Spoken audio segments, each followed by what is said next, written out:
Alright, so on 5.3b, it's kind of hard to accurately read this, so I labeled the points. And what I want you to recognize is HK. You see that? Nope. HK is my vertex. Well, the vertex is the maximum min. Here it is. And I've got y equals, well, a times x. I can already do it. This is my h and this is my k.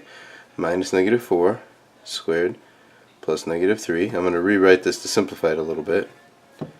X plus 4 squared minus 3. Then I can plug in any x and y into x and y. Just because this is the first one, I'm going to use that. Negative 5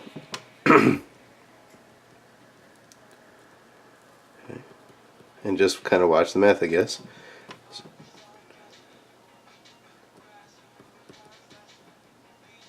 I did the square of that and just moved it out front because 2 times 3 is 3 times 2.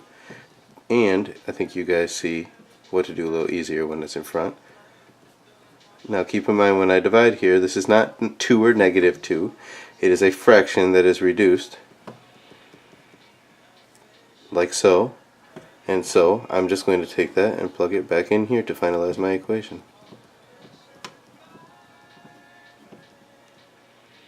There it is. What I'm trying to do on 10 and 11 is change it from one form into the other. And to do that here, all I need to do is 3 steps. The first step is FOIL it, okay, which means FOIL this out. So I got 3 times x squared minus 1x plus 1 minus 2. Please pay attention to order of operations here. I'm going to combine these like terms. Distribute the 3. Why am I not minusing the 2 first? Because if I multiply before I subtract, that's just PEMDAS. Minus 6x plus 3 minus 2. And I get my final answer when I just combine my last 2 terms. Done. Okay. Next, and keep in mind, they have the same a. And if I wanted to find the opposite of b over 2a, I'd take 6 over 6 and I'd get the 1 that I have there. I could plug it in to find the negative 2 if I want to check that too. Here, it's very simple because h is the opposite of b over 2a. And I'm planning to plug that in here. A is exactly the same, so I can kind of start doing this already. 2 times x minus something. We'll keep going from there. I'm going to take negative 12 over 2 times 2 to get negative 3. Well, that's going to go there. And then, which of course, that becomes plus because of minus and negative. I'm going to plug negative 3 in. That's how I get k.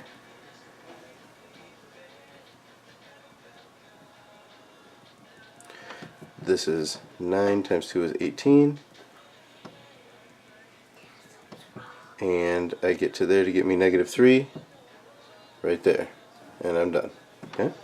Moving on to number 12. I get x and x. You've seen this problem before. This is 7 times 11, which gives me the 18 I need. Boom, done. Good enough.